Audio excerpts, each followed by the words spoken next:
Bismillahirrahmanirrahim. Mari kita sambung tentang darah haid. Sudah kita sebutkan tadi, Sayyidatina Fatimah Al-Batul ataupun Az-Zahra itu dikatakan satu-satunya wanita yang tidak pernah haid kerana Allah Azza wa Jalla memuliakan beliau. Masya Allah. Baik. Bismillahirrahmanirrahim. Tempoh keluar darah nifas. Aqallun nifasi majjatun. Paling sedikit tempoh darah nifas keluar ialah satu majah, satu pancutan. Setelah keluar air beranak tu, wiladah tu, lepas beranak tu kan, keluar dan perut kosong dengan darah tadi tu, kemudian ada darah lain yang keluar selepas itu. Itu namanya darah nifas. Paling sedikit satu majah, satu pancutan. Wa ghalibuhu arba'una yawman. Kebiasaannya 40 hari. Itulah yang biasanya. Wa aktsaruhu sittuna yawman. Paling lama 60 hari. Kenapa kena tahu paling lama ni? Haid paling lama 15. Nifas paling lama 60. Sebab lepas daripada tempoh itu namanya darah istihadah. Maka hukum akan berbeza pula. Kalau haid tidak boleh solat. Tapi bila istihadah wajib solat. Semua ada caranya untuk mengerjakannya ketika istihadah. Ringkasan darah yang keluar daripada rahim perempuan, satu darah haid. Maksudnya darah yang keluar dari kemaluan perempuan dengan cara yang sihat, yang biasa. Warnanya kehitam-hitaman. Pertama sekali yang mula-mula keluar. Hari pertama tu. Terasa panas dan diikuti rasa mual pada perut. Ini hikmah ya. Allah Azza wa Jalla nak keluarkan darah kotor daripada badan perempuan. Hikmahnya ini, kami lelaki pula, macam mana nak buang darah kotor? Kita tidak ada haid, caranya berbekam. Jadi eloklah berbekam. Baik. Paling sedikit sehari semalam, 24 jam. Kebiasaannya, 6 atau 7 hari seminggu. Paling lama 15 hari serta malam itu. Jika ia lebih daripada 15 hari, maksudnya 16 hari ke atas, ia disebut darah istihadah, darah fasad ataupun darah penyakit. Masa suci antara dua kali haid itu 15 hari. Kebiasaannya 24 atau 23 hari. Tolak 6 atau 7 atas hari itu. Paling lama tak ada batas. Itu satu. Untuk nifas pula, darah yang keluar setelah melahirkan. Maksudnya setelah wiladah. Paling sedikit, satu majah pancutan, kebiasaan 40 hari. Paling lama 60 hari. Istihadah, darah yang keluar di selain hari-hari haid dan nifas. Sebab tu kena tahu darah haid, nifas dan yang paling lama antara keduanya. Yang lama haid, 15. Masuk je 16, istihadah. Yang lama nifas, 60 hari. Masuk 61, itu istihadah. Itu yang penting. Alhamdulillah, kita sudah selesai tajuk-tajuk awal sebelum kita bicarakan bab solat. Ya.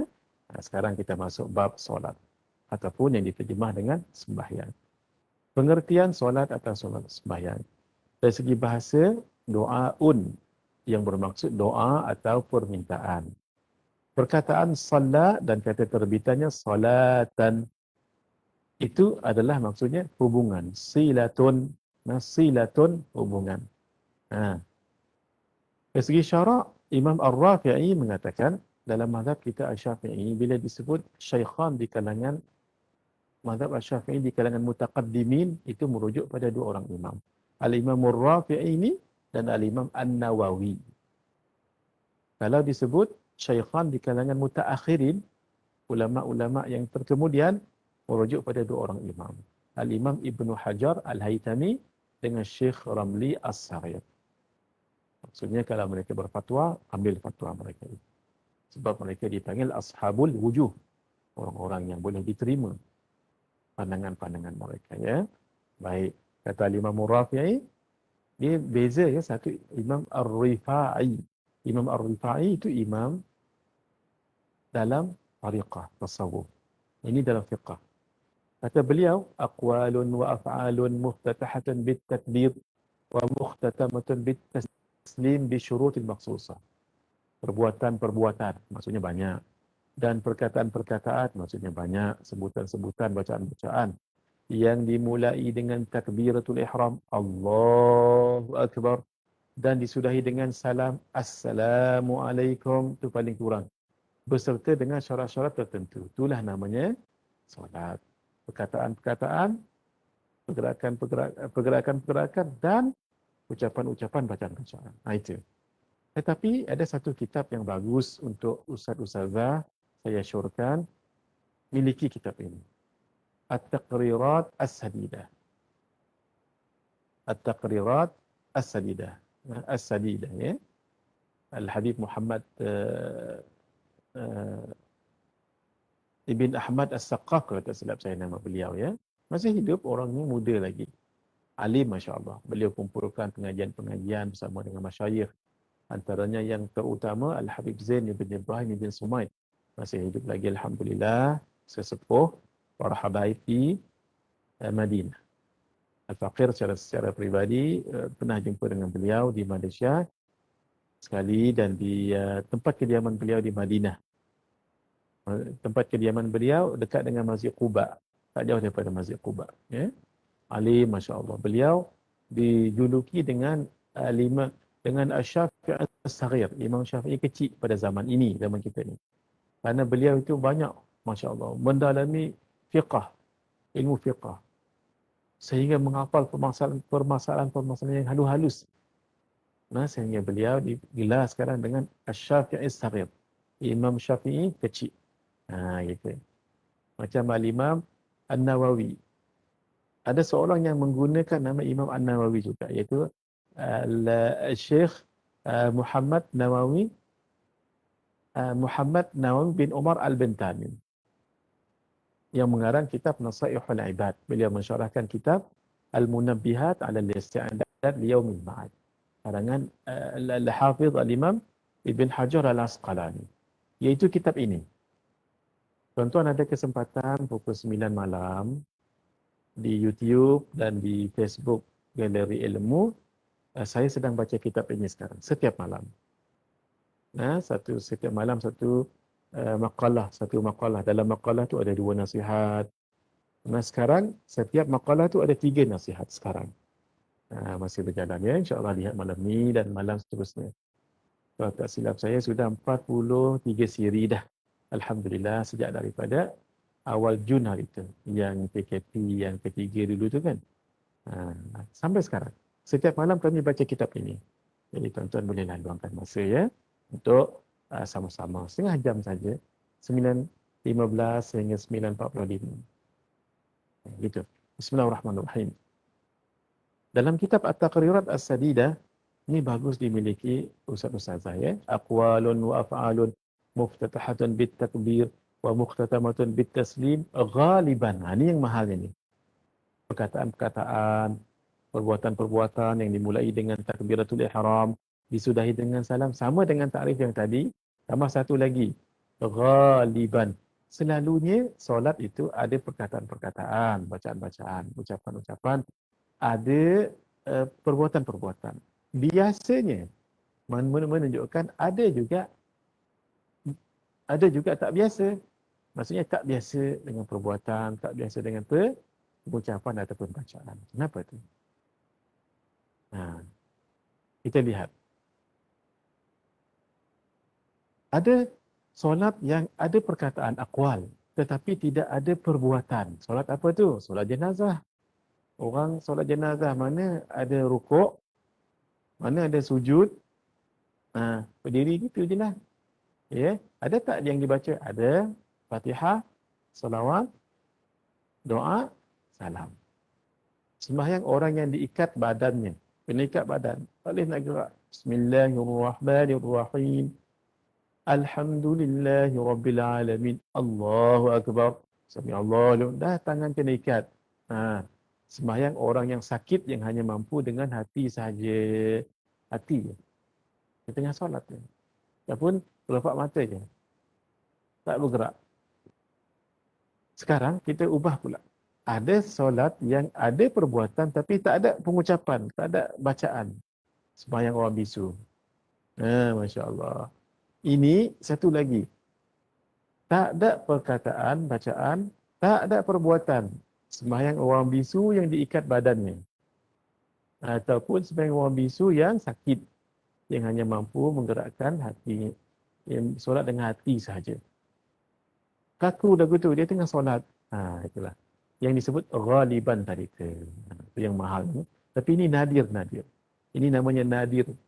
Perbahasan yang nadir. Bila kita sebut solat, selalunya perkataan-perkataan dan perbuatan. Ini perlu juga untuk kita lihat ada dalam keadaan tertentu yang begitu. Kadang-kadang kita terlepas pandang. Contohnya orang yang bisu tu. Macam mana dia nak solat? Macam mana dia nak angkat ni? Bahasa isyarat. Mana bahasa isyarat? Allah baca Fatihah macam mana? Itu fiqah-fiqah yang Masya Allah perlu dihalusi juga di samping ketika kita membicarakan tentang solat. Yang umum tu lah untuk orang yang biasa begitu. Tapi ada orang yang maaf ya diuji oleh Allah dengan bisu, dengan pekak, dengan keadaan fizikal yang tidak sempurna gitu ya. Masya Allah. Orang-orang sebegini, Masya Allah hadirin. Kurang maksiat mereka. Malah mungkin tidak ada maksiat. Beriman benar-benar dengan Allah. Masuk syurga. Bila masuk dalam syurga, tidak ada lagi cacat. Maaf ya bahasanya. Tidak ada lagi kekurangan itu. Tidak ada lagi disability itu. Mana yang maaf tak boleh melihat, di akhirat boleh melihat. Mana yang tidak boleh mendengar, di akhirat mendengar. Mana yang sakit, di dunia macam-macam sakit. Maaf ya. Sakit 3 serangkai itu. Kencing manis, darah tinggi, jantung. Di akhirat tidak ada dah penyakit itu. Tak ada lagi dah. Tak perlu makan pil dah. Cocok insulin tak perlu dah. Malah orang yang di dunia mungkin maaf ya dalam pandangan mata kasar mungkin dilihat tak cantik lah. Tak cantik kata orang ya. Tak sempurna lah maksudnya dari segi nampaknya tu tak seperti orang yang memang kacak, memang handsome. Tapi kalau dia masuk syurga, Masya Allah, jadi orang yang se-handsome. Orang yang sekacak-kacak. Hadirin, sebab itu kita kena yakin. Dan kita jangan rasa rendah diri. Allah akan bagi kita yang terbaik di akhirat. Walaupun mungkin di dunia, orang itu biasa-biasa je. Malah dihina oleh orang lain. Sabar. Tidak selama. Kenapa? Di akhirat kita jadi orang yang mulia. Malah orang yang menghina kita tadi itu, mungkin na'udzubillah ya, masuk dalam neraka. Ataupun kekal dalam neraka. Sebab dia bukan orang yang beriman. Walau di dunia, harta dia yang paling kaya. Kacak dia yang paling handsome. Sempurna dia yang miliki segalanya. Dengan hartanya, pemilikan, kepandaian, kepetahan, kecerdikannya.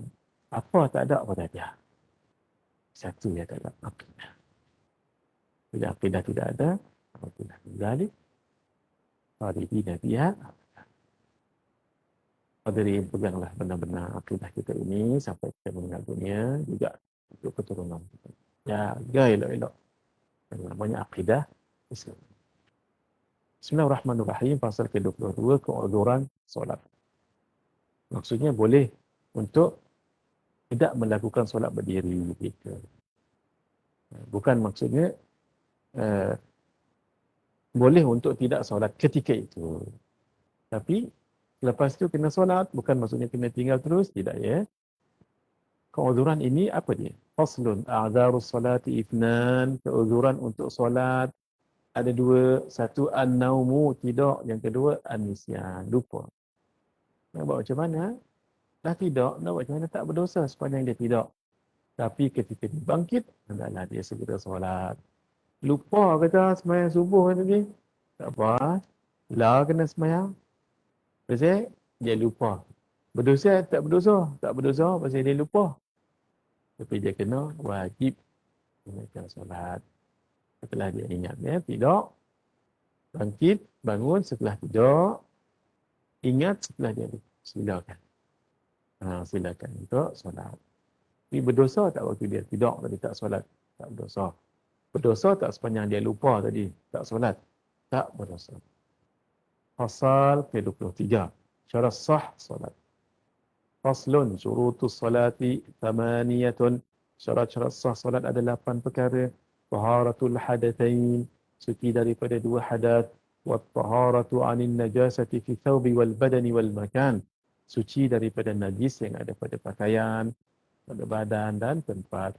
Wa satrul awrah, menutup aurat. Wa istiqbalul qiblah, menghadap kiblat. Wa dukhulul waqti, sudah masuk waktu solat. Wal ilmu bi fardiyatiha, mengetahui tentang kefarduan solat. Wa alla ya'taqida fardan min furudiha sunnatan, tidak menganggap suatu fardu dalam fardu-fardu solat sebagai sunat. Wa ijtinabul mubtilat, meninggalkan perkara yang membatalkan solat. Jangan dibuat. Jangan dibuat. Kalau dibuat, maka batal. Baik. Pakaian, segala sesuatu yang dibawa dan dipakai oleh orang yang sembahyang serta yang bersambung dengannya. Termasuk ridak ini. Kalau ada najis, saya bawa ridak ini solat, batal solat kita. Batal solat saya. Termasuk yang bersambung dengan pakaian saya. Contoh, pakai mikrofon. Mikrofon kecil tu kan. Dia bersambung dekat situ. Dekat wayar tu, ada tai cicak. Walaupun tak kena badan saya sebab ia bersambung. Apa bukti bersambung? Kalau saya bergerak, wayar tu bergerak. Itu maksud bersambung tu. Batal. Jaga-jaga ya. Baik. Tapi ini jarang berlaku lah. Tapi kalau berlaku boleh batal. Termasuk batas badan orang yang mengerjakan solat ialah bahagian dalam mulut, hidung dan matanya. Maksudnya dalam mulut jangan bawa yang najis. Dalam hidung dan matanya pun begitu juga. Jika seseorang makan sesuatu yang najis, maka wajib dia menyucikan mulutnya sebelum solat. Jika tidak, sembahyangnya batal.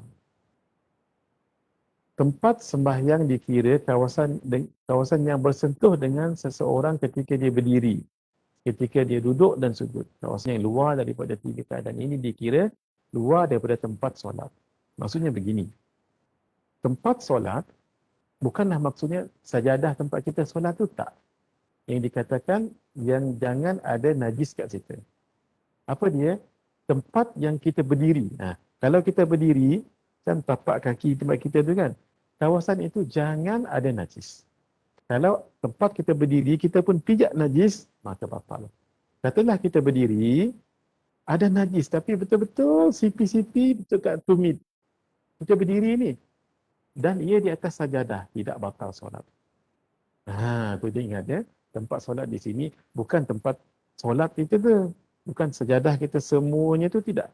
Tempat yang kena ketika kita berdiri, ketika kita sujud. Bila kita sujud, di atas tu ada tahi cicak contohnya. Tapi tahi cicak tu tak kena tempat kita sujud. Kan kita sujud dengan 7 anggota kan. Kita pun sujud, tercium bau tahi lalat, tahi cicak. Tapi tak kena hidung. Betul-betul sipi kat hidung. Kita pun, maaf ya, tercium. Amadi tahi hidung, tahi lalat ni. Tapi tak kena hidung. Sah. Tu yang kata tempat solat. Faham ni elok-elok ni. Tempat yang bila kita sujud, tu nama kawasan tempat kita sujud. Bukan kawasan sajadah tu, tidak. Ya, begitulah juga ketika kita duduk nanti. Hatta sebegini contoh supaya kita nampak kat mana yang dikatakan tempat sujud tu, tempat solat tu ya. Ketika kita qiyam, tiba-tiba ada seekor kucing datang. Dan mungkin kencing depan. Itu kan kalau dianggap sebagai tempat kita solat lah tu. Bukan yang itu dimaksudkan. Selagi kita tak sujud dekat air kencing itu, sah solat kita. Caranya macam mana? Ubah sebelah. Kita dah tahu sini kan basah dengan kencing dia. Kalau kita sujud nanti takut-takut kan menyerap dekat kawasan apa ni sajadah kita tu. Kita takut batal. Macam mana caranya?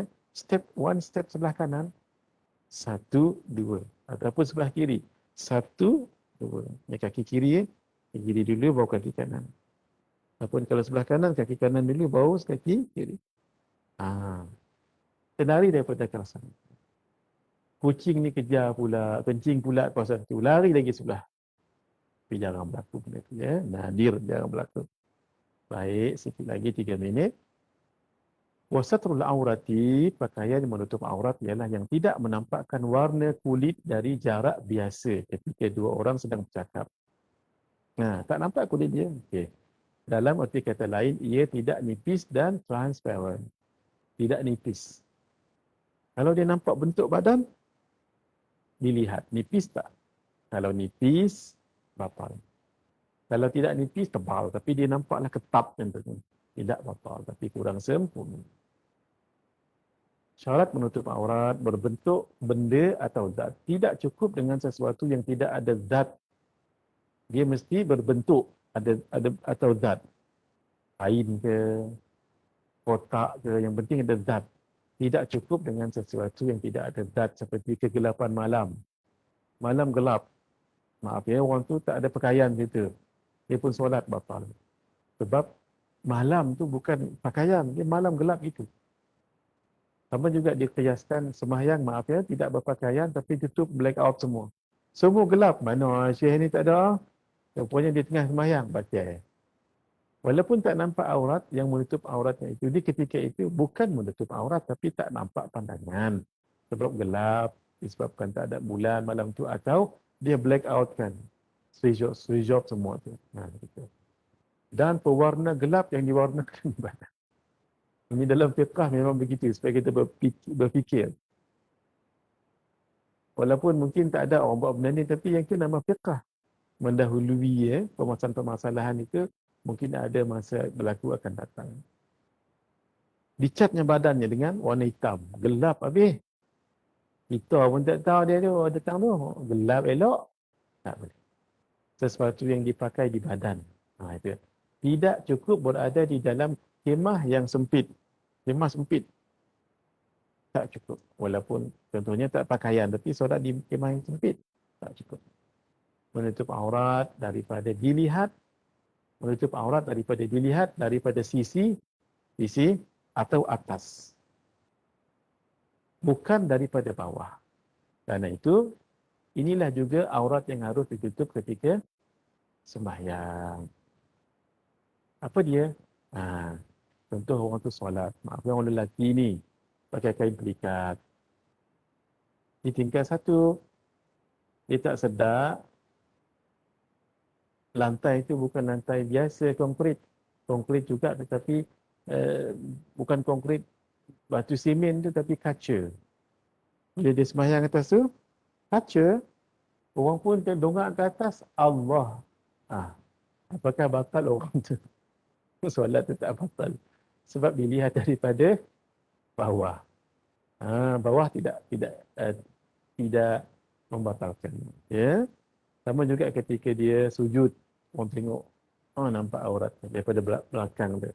Maka itu tidak dikira. Ya. Maksudnya tidak batal solat. Kita berhenti dalam, kita masuk pukul berapa ya?